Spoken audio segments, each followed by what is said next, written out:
नमस्कार प्यारे विद्यार्थियों, मैं कामेंद्र वर्मा चंद्रा एकेडमी के इस ऑनलाइन प्लेटफॉर्म पे आप सभी का स्वागत करता हूं। सबसे पहले आप सभी जितने विद्यार्थी सीजीपीएससी प्री पास हुए हैं उन सभी को मेरी हार्दिक शुभकामनाएं और चंद्रा एकेडमी की तरफ से भी आप सभी विद्यार्थियों को हार्दिक शुभकामनाएं और आगे के लिए ऑल द बेस्ट।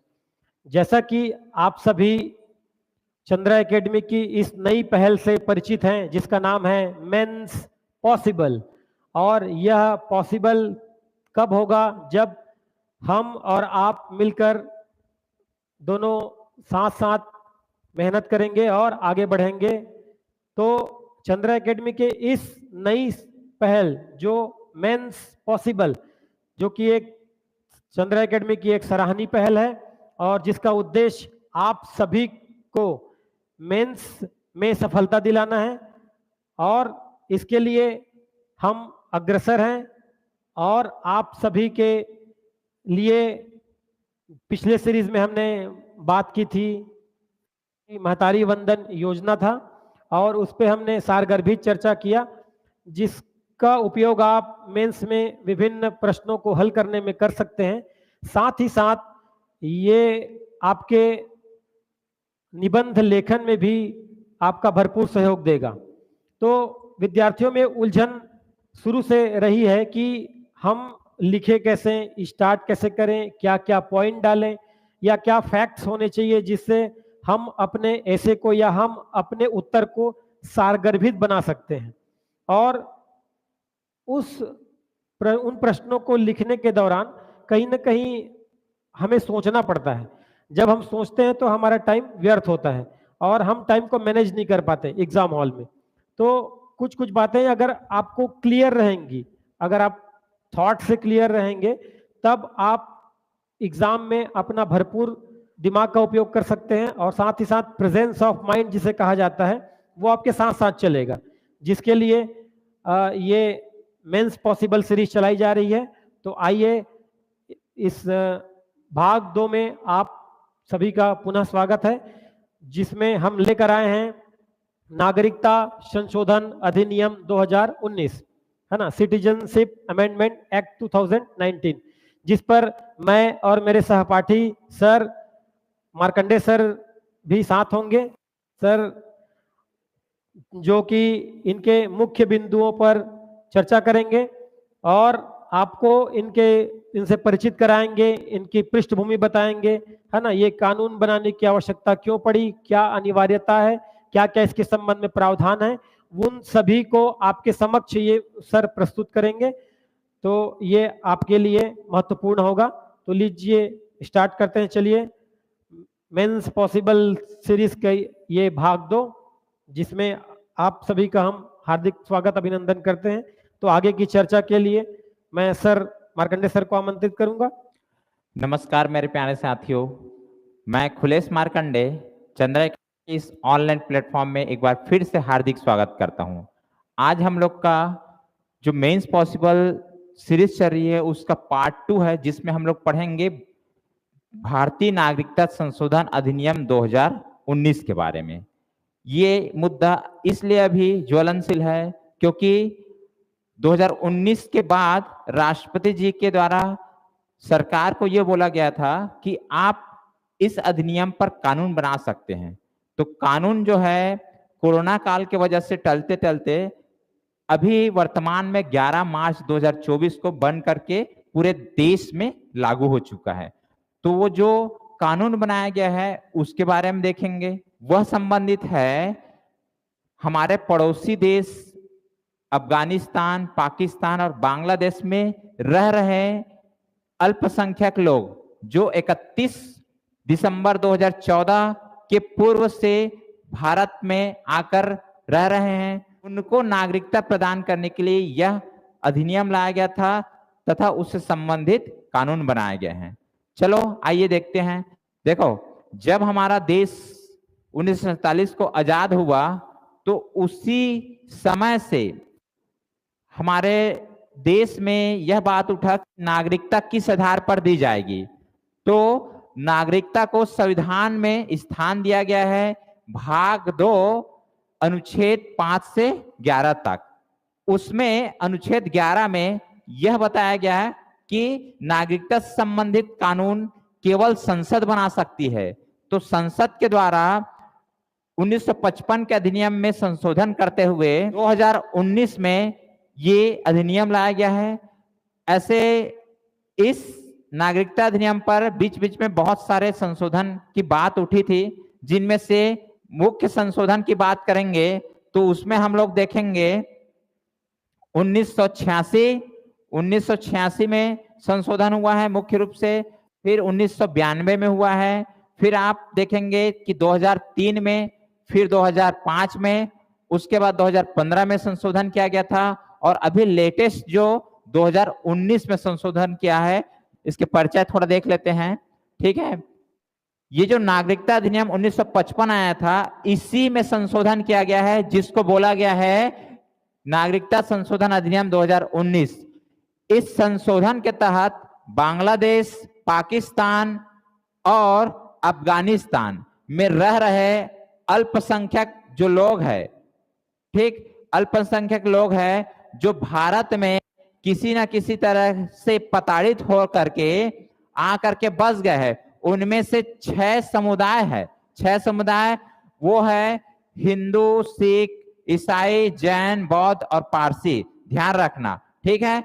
तो ये जो 6 अल्पसंख्यक समुदाय है, ये 31 दिसंबर 2014 के पूर्व आ चुके हैं। इनको क्या करना है, इस अधिनियम के तहत हमारे भारत में नागरिकता देना है। ठीक है, कब, डेट कब, 31 दिसंबर 2014। देश है अफगानिस्तान, पाकिस्तान और बांग्लादेश। क्लियर है? चलो आगे बढ़ते हैं, थोड़ा समझते हैं। और सीए 2019 के तहत बनाया गया कानून अभी वर्तमान में ही बनाया गया है, 11 मार्च 2024 को बनाया गया है। अब इस कानून में क्या बताया गया है कि बांग्लादेश, पाकिस्तान और अफगानिस्तान से आए 6 अल्पसंख्यक समुदाय के लोग यदि भारत में बसे हैं तो उनको नागरिकता दी जाएगी। तो नागरिकता किस आधार पर दी जाएगी, वैलिड रूप से आए हैं तभी दिया जाएगा। तो इसमें यह बोला गया है यदि कोई व्यक्ति जो है 2014 के पहले आए हैं तो इनको तो डायरेक्ट नागरिकता दी जाएगी। ठीक है, प्रोसेस के अकॉर्डिंग, ठीक, इसका दस्तावेज देखा जाएगा, फिर इनको नागरिकता दी जाएगी। उसके बाद 2014 के बाद यदि कोई व्यक्ति आए हैं, ठीक है, 2014 के बाद, तो इनको 6 वर्ष तक क्या करना है, लगातार भारत में रहना होगा, तभी इनको नागरिकता दी जाएगी। दूसरी बात। तीसरी बात, यदि कोई व्यक्ति वर्तमान में आए हैं, वर्तमान मतलब अभी हाल में, ठीक है, साल 2 साल के बीच में, तो इनके लिए क्या प्रावधान बनाया गया है कि इनको अब 5 साल तक लगातार भारत में रहना होगा। ठीक है, तो ये नया कानून बन गया है।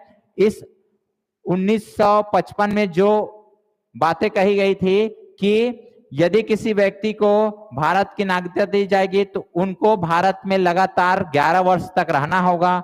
तो अब ये नियम चेंज हो गया है, अब क्या है, लगातार 5 साल तक भारत में रहना होगा।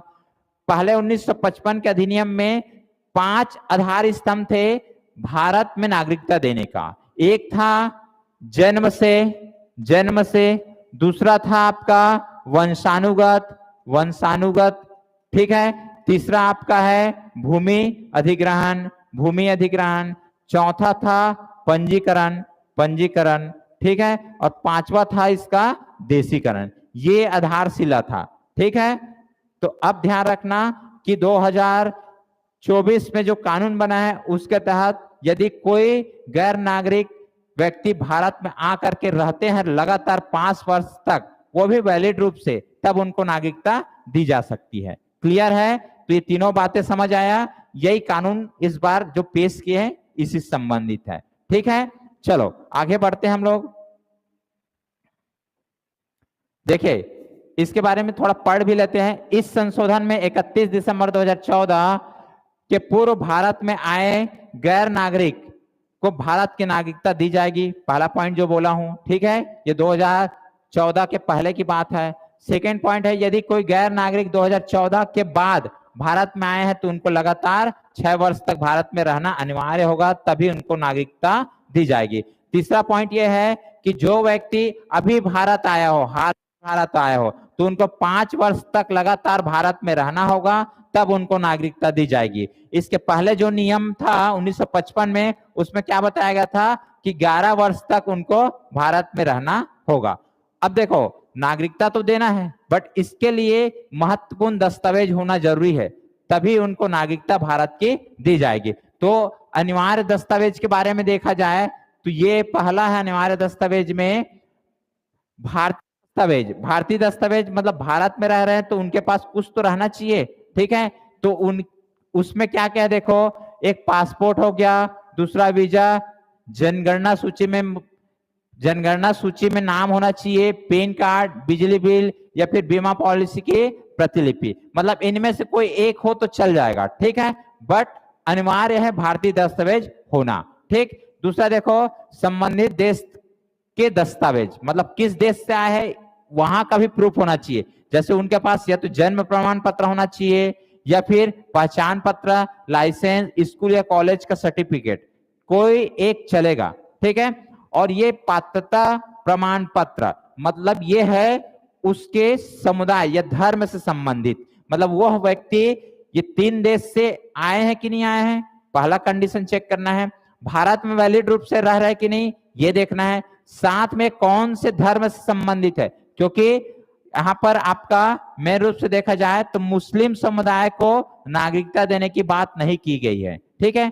तो ये भी इंपॉर्टेंट है कि वह हिंदू है कि सिख, ईसाई, बौद्ध, जैन, पारसी, ठीक है, इनमें से कोई है कि नहीं वो देखना है। क्लियर है? चलो आगे बढ़ते हैं। देखिए, भारत के कुछ राज्यों में इनको नागरिकता नहीं देना है। क्यों नहीं देना है? कारण सिर्फ ये है कि वहां की जो संस्कृति है उनमें बहुत ज्यादा विभिन्नताएं हैं, ठीक है। जैसा कि आपको पता होगा कि संविधान में 12 अनुसूची है, जिनमें से अनुसूची 6वां में बोला गया है कि 4 ऐसे राज्य है जहां पर वहां की जो समुदाय है अनुसूचित जनजाति, उनको विशेष तौर पर उनकी देखरेख किया जाएगा, उनका प्रशासनिक से लेकर राजनीतिक जाएगा, आर्थिक स्थिति सब पर स्पेशल फोकस किया जाएगा, जो राष्ट्रपति के अंडर पे रहेगा। ध्यान रखना, तो वहां पर भी क्या है, इनको नागरिकता नहीं दी जाएगी। और एक है कौन सा, देखो संविधान के 6वीं अनुसूची की बात कर रहे हैं, इनमें क्या है 4 राज्य के वर्णन है, जिनमें 4 राज्य जो है असम, त्रिपुरा, मेघालय, मिजोरम, और एक है ILP, ये क्या है, इनर लाइन परमिट। इसके अकॉर्डिंग भी अरुणाचल प्रदेश, नागालैंड, मिजोरम और मणिपुर में इनको नागरिकता नहीं दी जाएगी। ध्यान रखना, यहां पर यदि मैप में देखा जाए तो ये आपका है अरुणाचल प्रदेश है, फिर यहां पर है नागालैंड, ठीक है, नागालैंड, फिर यहां पर है मणिपुर, ये मणिपुर हो गया, और ये आपका नीचे है मिजोरम, ठीक है। फिर यहाँ पर ये है त्रिपुरा एकमात्र राज्य जो बांग्लादेश के 3 ओर से घिरा हुआ है, त्रिपुरा, ठीक है। फिर ये है आपका मेघालय, फिर ये बीच में है आपका असम। ये 7 राज्य पूरा, ठीक है, मतलब पूर्वोत्तर भारत के 7 राज्य में इनको नागरिकता नहीं दी जाएगी, ये ध्यान रखना, ठीक है। चलो आगे बढ़ते हैं। आगे देखो, ये इंपॉर्टेंट है ये तिथि, क्योंकि जो बिल जो है या विधेयक जो है पेश हुआ है कहाँ, संसद में, तो संसद में पेश होने के बाद पारित हुआ है, तो पारित वाला जो डेट है वो भी इंपॉर्टेंट है। पहले विधेयक है, विधेयक से फिर अधिनियम, बिल से फिर एक्ट, ठीक है। प्रोसेस देखते हैं कब कब क्या हुआ है। लोकसभा के द्वारा पारित तिथि की बात किया जाए तो लोकसभा में कब पारित हुआ है, 10 दिसंबर 2019 को, फिर 11 दिसंबर को राज्यसभा से भी पारित हो गया है, ठीक है। इसमें लोकसभा में कुल उस दिन 391 सांसद उपस्थित थे, जिनमें से पक्ष में 311 रहे और विपक्ष में 80 रहे, ठीक है। राज्यसभा की बात करेंगे तो 11 दिसंबर 2019 को पारित हुआ, उस कंडीशन में 220 लोगों ने मत दिए, जिनमें 125 पक्ष में और विपक्ष में 95। तो इसके हिसाब से देख रहे हैं कि मत वाले अधिक है, तो ये जो है यहां से पारित होकर के राष्ट्रपति के पास गया, और राष्ट्रपति जो है साइन किए 12 दिसंबर 2019 को। ठीक है, यहां पर प्री में क्वेश्चन पूछ चुका है कि संसद के द्वारा नागरिकता संशोधन अधिनियम 2019 कब पारित हुआ है। तो संसद के द्वारा बोला जाए तो लोकसभा और राज्यसभा में पारित हो गया, अर्थात हम बोल सकते हैं कि संसद से पारित हो गया है। इसका डेट है आपका 11 दिसंबर 2019 में। ठीक है, और भारत के राजपत्र में कानून बनने के बाद कब प्रकाशित किया गया है। तो ध्यान रखना, कानून बनने के बाद प्रकाशित हुआ है ये आपका 11 मार्च 2024 को। क्लियर है। चलो थोड़ा सा अभी हाल ही में संसदीय समिति के द्वारा एक रिपोर्ट जारी किया गया है, इस रिपोर्ट के बारे में थोड़ा समझ लेते हैं। इस रिपोर्ट में वर्तमान स्थिति बताया गया है कि 31 दिसंबर 2014 तक कितने विदेशी जो है भारत में आकर के बसे हैं। विदेशी अर्थात बांग्लादेश, अफगानिस्तान और पाकिस्तान, यहां की बात कर रहे हैं। देखो कितने लोग आए हैं। संसदीय समिति की रिपोर्ट के अनुसार 31 दिसंबर 2014 तक भारत में अफगानिस्तान, पाकिस्तान और बांग्लादेश से आए अल्पसंख्यक लोगों की संख्या जो है 31,313 लोग है। ठीक है, ये कब की डाटा है, 31 दिसंबर 2014 तक की डाटा है।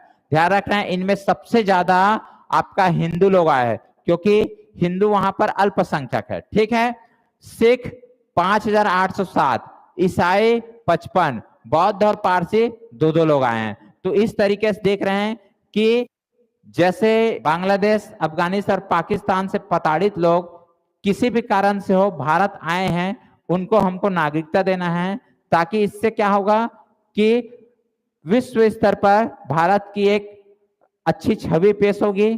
ठीक है, और यहाँ पर जो आए हैं व्यक्ति है उनको संविधान के जो मौलिक अधिकार है वो प्राप्त होगा। फिर वो स्वतंत्र रूप से भारत में अपनी इच्छा अनुसार अपनी जीवन यापन कर सकते हैं और भारत के नागरिक बन करके एक स्वतंत्र जिंदगी जी सकते हैं। आगे की चर्चा के लिए मैं फिर से कामेन सर को बुलाना चाहूंगा, वो आए और आगे की चर्चा आप लोग से करेंगे। आइए सर। धन्यवाद मार्कंडे सर।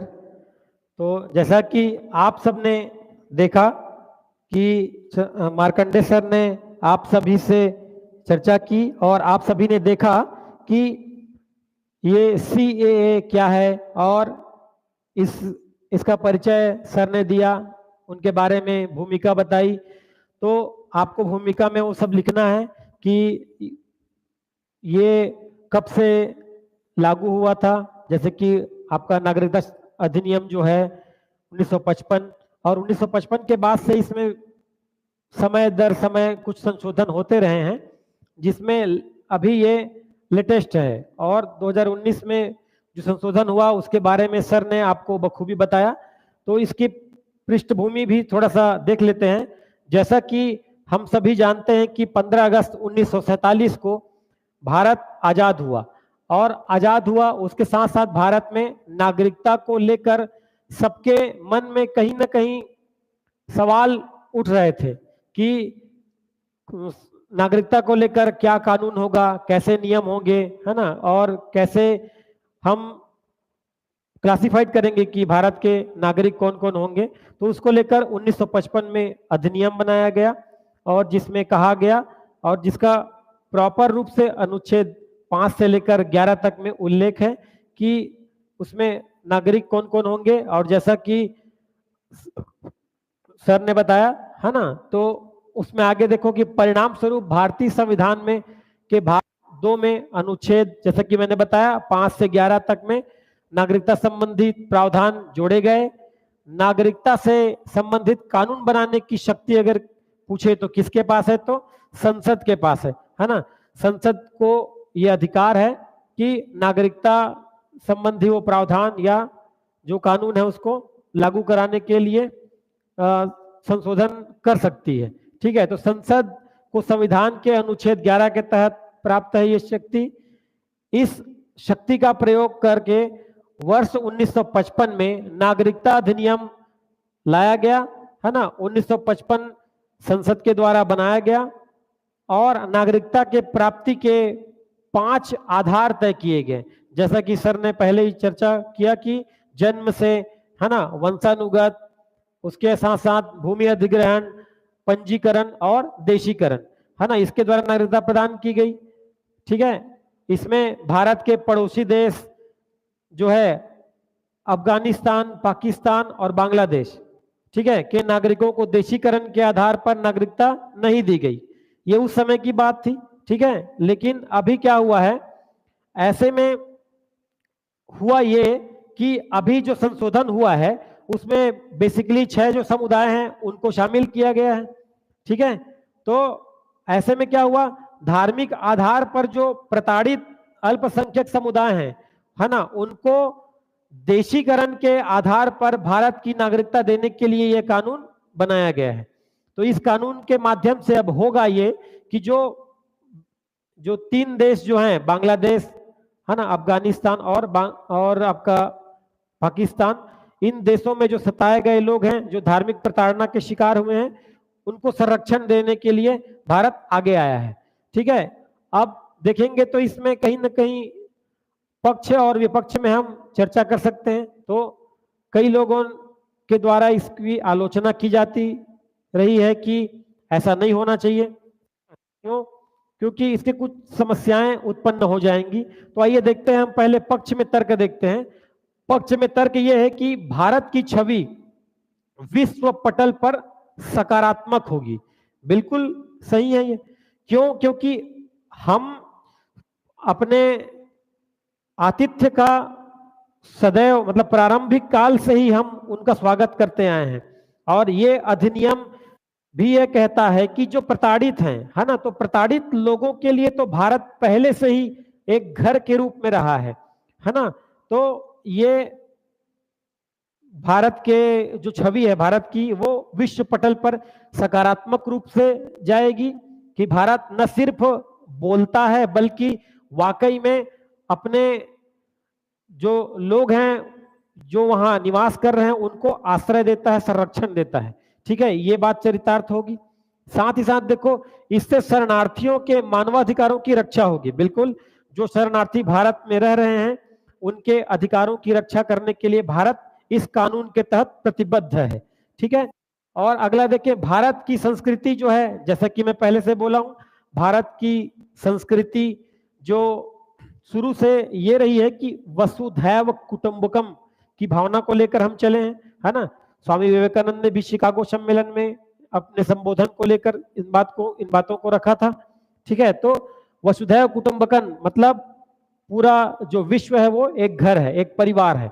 ठीक है, अगला देखिए, गैर प्रवासी अल्पसंख्यकों को भारत में नागरिकता मिलने से उन्हें संविधान में दिए गए सभी प्रकार के अधिकार की प्राप्ति होगी। बिल्कुल, अगर वो, जैसे कि हम देखें, व्यक्ति होता है और नागरिक होता है। व्यक्ति वो हैं जो दूसरे देश से आए हुए हैं, जिनको यहाँ भारत ने नागरिक के रूप में स्वीकार नहीं किया है। लेकिन नागरिक वो हैं जो अनुच्छेद 5 से 11 के तहत जो बातें हैं, जो प्रावधान है, उसके तहत भारत ने माना है कि ये हमारे लोग हैं, है ना। तो वैसे ही जब शरणार्थी यहाँ आकर नागरिकता प्राप्त कर लेंगे, तब वो भी यहाँ के नागरिक हो जाएंगे, और जो भी अधिकार जो भारतीय लोगों को मिले हुए हैं, जो प्राप्त हैं, वो इन्हें भी प्राप्त हो जाएंगे। नेक्स्ट देखते हैं, देश के अंदर स्वतंत्र रूप से अपने जीवन निर्वाह कर सकेंगे। बिल्कुल, तो ये जीवन निर्वाह करेंगे तो क्या होगा, भारत के मैन पावर में भी अपना योगदान देंगे। इसके तहत भारत के जीडीपी में, है ना, मतलब भारत की अर्थव्यवस्था में अपना योगदान सुनिश्चित करेंगे, जिससे हम इन्हें मैन पावर के रूप में, मतलब संसाधन के रूप में इनका उपयोग कर सकते हैं, जिसको बोलते हैं डेमोग्राफिक डिविडेंड। ठीक है, तो ये तो हुए पक्ष में तर्क। अब कहीं ना कहीं कुछ लोग जो हैं इनसे लेकर खफा हैं, नाराजगी है लोगों में, है ना, कि विपक्ष में कुछ बातें कही गई हैं। ठीक है, तो इनको देखते हैं थोड़ा सा। विपक्ष में अगर तर्क की बात करें तो पहला देखते हैं, संविधान में मौलिक अधिकार जो अनुच्छेद 14 है उसका उल्लंघन हो रहा है। अब देखने वाली बात यह है कि आर्टिकल 14 जो है वो कहता है कि विधि के समक्ष, है ना, या कानून के समक्ष सभी समान है। लेकिन यहाँ पर जो अल्पसंख्यक समुदाय हैं उनमें 6 लोग आ रहे हैं, लेकिन उसमें मुस्लिमों को अलग रखा गया है ना। मुस्लिमों को अलग रखा गया है, इसका मतलब यह है कि वो यहाँ पर आएंगे तो उनको नागरिकता नहीं दी जाएगी। तो संविधान में जो लिखा है मौलिक अधिकार, उसका उल्लंघन हो रहा है कि नहीं हो रहा है? बिल्कुल हो रहा है। आर्टिकल 14 कहता है कि विधि के समक्ष सब समान है, लेकिन यहाँ पर उनको अलग रखा गया है। इस तरीके से जो है मुस्लिम जो भाई वो अपने आप को इससे अलगाव की स्थिति में महसूस करेंगे। साथ ही साथ देखो कि धार्मिक आधार पर नागरिकता प्रदान कर रहे हैं यहाँ पर, है ना। मतलब 6 समुदाय रखे गए हैं, मुस्लिम को इसमें अलग रखा गया है। इसका मतलब ये हुआ कि धार्मिक आधार पर हम नागरिकता देने की बात कर रहे हैं इस मतलब अधिनियम के तहत, इस संशोधन अधिनियम के तहत। तो जो प्रस्तावना में उल्लेखित है कि भारत जो है क्या है, धर्मनिरपेक्ष राज्य है। मतलब भारत में जितने भी धर्म हैं उन सभी का सम्मान भारत करता है और उनमें कोई भी भेदभाव नहीं करता। साथ ही साथ आर्टिकल 25 में भी उल्लेख है कि कोई भी व्यक्ति या जो नागरिक है वो किसी भी धर्म को अबाध रूप से मानने के लिए स्वतंत्र है ना। उसमें जो भी प्रावधान होंगे उसको मानने के लिए, उसको फॉलो करने के लिए वो स्वतंत्र है, उसमें कोई बाध्य नहीं किया जाएगा। लेकिन इसमें धार्मिक आधार पर नागरिकता प्रदान करके जो प्रस्तावना है उसमें धर्मनिरपेक्ष जो छवि बनी हुई है उसको कहीं ना कहीं प्रभावित करेगा। ठीक है। इसके साथ साथ देखें एक विशेष समुदाय मुस्लिम समुदाय को शामिल नहीं किया गया है, तो उन लोगों में कहीं ना कहीं अलगाव की स्थिति उत्पन्न होगी। और साथ ही साथ यहाँ जो मुस्लिम भाई रह रहे हैं उनको निगेटिव मैसेज जाएगा कि मुस्लिम समुदाय को क्यों यहाँ नागरिकता नहीं दी जा रही है।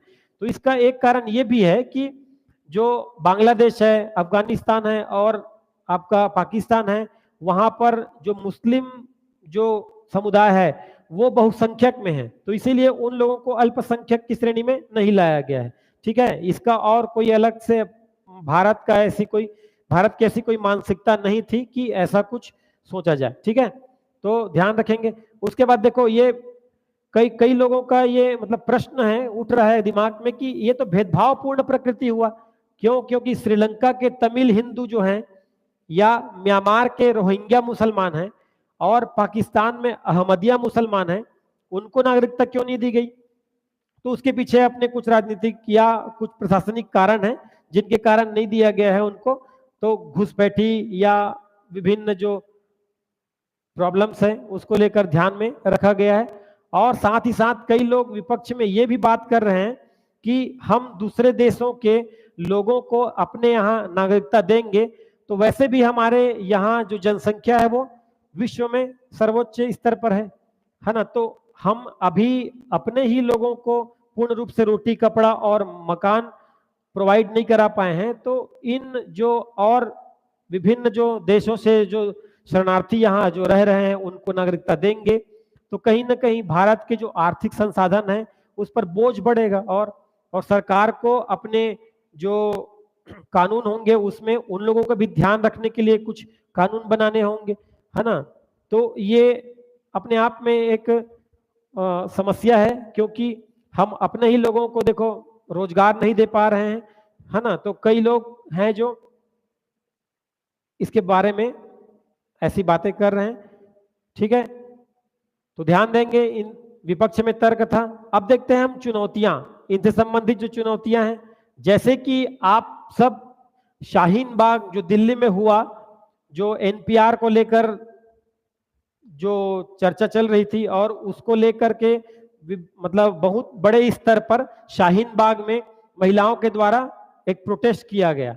ठीक है, तो वैसे ही और कोई शाहीन बाग जैसा कोई आंदोलन होने का खतरा बना रहेगा, ये एक चुनौती है ना। हो सकता है ना ऐसा, क्योंकि विभिन्न जो समुदाय हैं जैसे कि आपके बाकी समुदायों को तो लिया गया, अल्पसंख्यक माना गया, लेकिन मुस्लिम समुदाय को अल्पसंख्यक नहीं माना गया। तो हो सकता है उनमें से कुछ लोग आकर प्रोटेस्ट करें, जिसका जो निराकरण करना फिर अपने आप में भारत सरकार के लिए एक चुनौती होगा।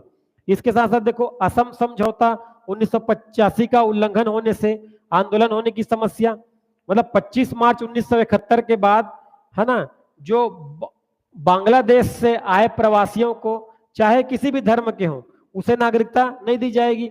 ऐसा उस संबंध में असम समझौता हुआ था। ठीक है, और आप लोगों को जो सर बताए जो इनर लाइन परमिट है, उसमें यह है कि विभिन्न संस्कृतियों को, जो पूर्वोत्तर भारत की जो संस्कृति है उनको संरक्षण देने के लिए, या उसमें कोई कोई सम्मिलित होकर कुछ उन संस्कृति को नुकसान न पहुंचाए, इसलिए वहां जाने के लिए एक परमिट लेना पड़ता है, उसी को ही कहा जाता है इनर लाइन परमिट। ठीक है, तो उस समझौते को भी इससे उल्लंघन होने का खतरा है, ये भी एक चुनौती है सरकार के लिए। और साथ ही साथ सर्वोच्च न्यायालय में इससे लंबित बहुत सारे याचिकाएं लगी हुई है, जैसे कि 65 याचिकाएं है ना। तो इन याचिकाओं का अब निराकरण कैसे होगा, या उन सुप्रीम कोर्ट क्या गाइडलाइन देगी, उसका फैसला क्या होगा, ये भी अपने आप में सरकार के लिए एक चुनौती है। ठीक है, तो निष्कर्ष हम देखते हैं इसमें, देखो उपर्युक्त विवेचना से यह स्पष्ट है कि यह कानून किसी की नागरिकता समाप्त करने वाला नहीं है। कुछ लोग डर रहे थे कि इससे क्या है, कई लोगों की नागरिकता समाप्त हो जाएगी, ऐसा कुछ भी नहीं है, बल्कि देश में रह रहे अल्पसंख्यक शरणार्थियों को नागरिकता प्रदान करने वाला है ना। यह आदिवासी क्षेत्रों में वहां की संस्कृति को प्रभावित न कर दे, इसके लिए सरकार इस अधिनियम के तहत संविधान के अनुसूची 6 में वर्णित 4 राज्य और इनर लाइन परमिट वाले राज्यों में इन्हें नागरिकता देने से वंचित किया गया है। भारत सरकार और सर्वोच्च न्यायालय के द्वारा जो भी निर्णय लिया जाएगा उसको हम सम्मान के साथ एक्सेप्ट करेंगे।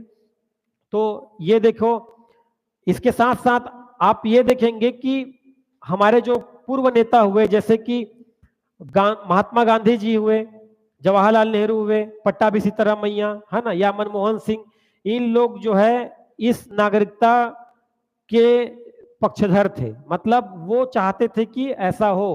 गांधी जी ने तो स्पष्ट शब्दों में कहा था कि पाकिस्तान से जो लोग वापस आएंगे उनको भारत में नागरिकता दी जानी चाहिए, न सिर्फ नागरिकता बल्कि उन्हें यहाँ पर नौकरी या फिर उन्हें विभिन्न अधिकार भी देने चाहिए।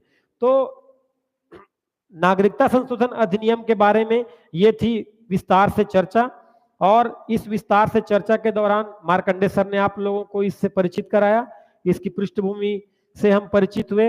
इनकी आवश्यकता अभी देखोगे तो बिल्कुल थी, क्योंकि कहीं ना कहीं घुसपैठ बढ़ रहे थे, और घुसपैठों को या विभिन्न जो समुदाय हैं जो आतंकवाद का जो रूप लेते हैं, उन लोगों को कहीं ना कहीं अब विभिन्न दस्तावेजों के माध्यम से ये पता किया जाएगा कि ये भारत में रहने के लिए वैध है कि नहीं है, और अगर वैध है तो फिर उनको नागरिकता दी जाएगी। बाकी सब लोगों को फिर अवैध प्रवासी माना जाएगा, और उसके तहत फिर दंडात्मक कानून प्रक्रिया प्रारंभ की जाएगी।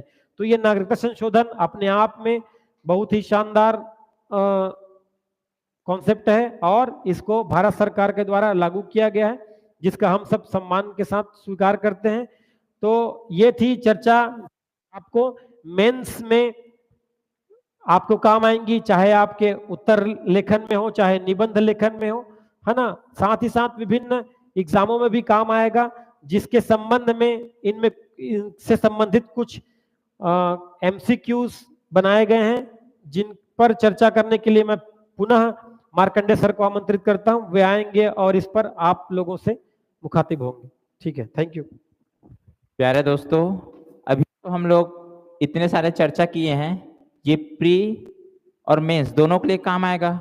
मेंस में उत्तर लेखन के लिए काम तो आएगा ही, साथ में सीजीपीएस से प्री या फिर आने वाले व्यापम के एग्जाम में ऑब्जेक्टिव पैटर्न से क्वेश्चन आपको देखने मिल सकता है। तो कुछ ऑब्जेक्टिव यहाँ पर आपको देखने मिलेगा, ठीक है। तो इस ऑब्जेक्टिव पैटर्न क्वेश्चन को हम लोग थोड़ा हल कर लेते हैं, ताकि वनडे एग्जाम के लिए आपको हेल्पफुल हो सके। क्वेश्चन नंबर फर्स्ट है हमारा, नागरिकता संशोधन अधिनियम सीएए 2019 का मेन उद्देश्य क्या है, इसके बारे में समझना है, ठीक है। देखो, पहला ऑप्शन के अकॉर्डिंग देखते हैं, भारतीय नागरिकों की पहचान कराना, ये तो है नहीं, गलत है।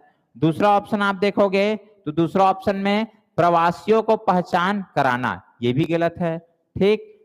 श्रीलंका, म्यांमार, नेपाल के उत्पीड़ित अल्पसंख्यक समूहों को नागरिकता दिलाना, ये भी गलत है। एक्चुअल में इसका मेन उद्देश्य क्या है, पाकिस्तान, अफगानिस्तान और बांग्लादेश के उत्पीड़ित अल्पसंख्यक समूहों को नागरिकता दिलाना। मेन उद्देश्य इसका ऑप्शन नंबर डी है, ध्यान रखना, ठीक है। क्वेश्चन नंबर सेकंड देखते हैं। क्वेश्चन नंबर सेकंड ये बोल रहे हैं कि नागरिकता संशोधन अधिनियम सीए 2019 निम्नलिखित में से किस पर लागू नहीं होता।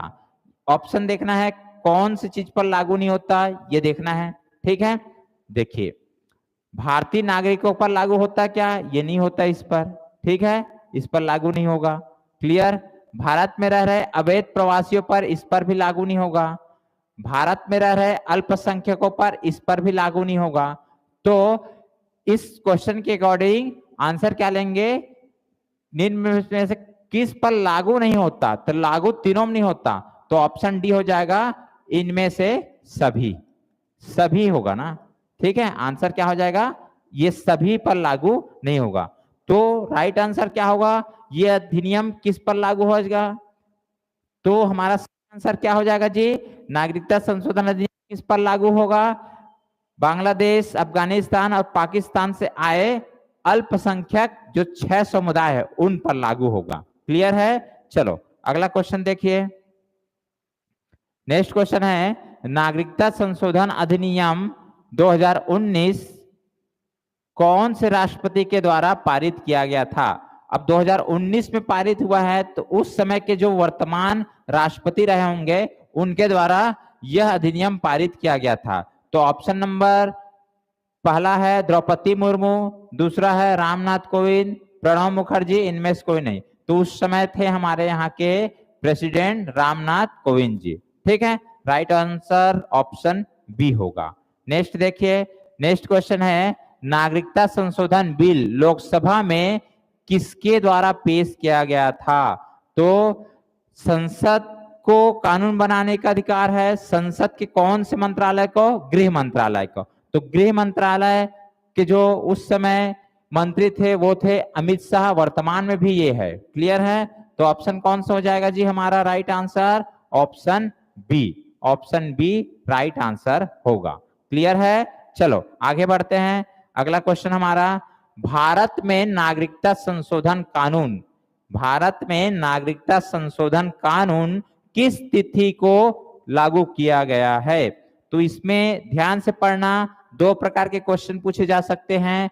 एक आपका रहेगा भारत में नागरिकता संशोधन अधिनियम, ठीक है, अधिनियम 2019, और एक है आपका कानून। ठीक, तो अभी इस क्वेश्चन में क्या पूछा जा रहा है, नागरिकता संशोधन कानून जो है कब पारित हुआ है। तो कानून पारित हुआ है आपका, कब हुआ है, ये आपका 11 मार्च 2024 को कानून पारित हुआ है।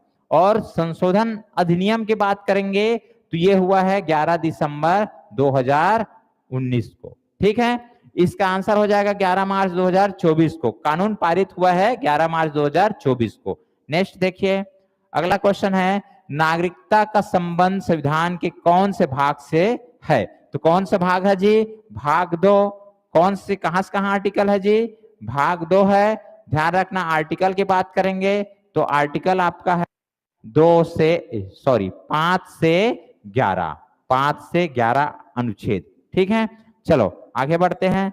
नेक्स्ट क्वेश्चन है, नागरिकता संशोधन अधिनियम 2019 के तहत भारतीय नागरिकता के लिए भारत में लगातार 11 वर्ष रहने की सीमा को घटा करके अब कितनी कर दी गई है। तो ध्यान रखना, इसमें कंफ्यूजन क्रिएट मत हो। 11 वर्ष से कम किया गया है सीमा को, कितना, 5 वर्ष। ठीक है, कई को डाउट होगा 6 वर्ष हो सकता है, ये किन के लिए है, जो 2014 के बाद जो आए हैं ना, के बाद जो आए हैं उनके लिए बोला गया है कि 6 वर्ष तक के लिए। ठीक है, ध्यान रखना। क्लियर। और वर्तमान में जो आए हैं उनके लिए केवल लगातार 5 वर्ष तक भारत में रहना यह अनिवार्य है। क्लियर है। चलो अगला क्वेश्चन, नागरिकता संशोधन अधिनियम 2019 संसद में कब पारित हुआ है। संसद की बात कर रहे हैं ना, ठीक, जो अधिनियम है वो कब पारित हुआ है संसद में। तो इसका आंसर लेना है हमको 11 दिसंबर 2019। ठीक है, और इसी में कानून जोड़ देंगे तो कानून जो है, ठीक है, कानून कब लागू किया गया था, 11 मार्च 24 को लेटेस्ट न्यूज, ठीक है। चलो, ये ऑब्जेक्टिव पैटर्न प्री या फिर वनडे एग्जाम के लिए इंपॉर्टेंट है। ये जो टॉपिक है देखना, इस बार मेंस में पक्का इससे क्वेश्चन बनेगा। तो प्यारे बच्चों, हम लोग मिलते हैं अगले वीडियो पर। तब तक के लिए धन्यवाद। जय हिंद, जय भारत, जय छत्तीसगढ़।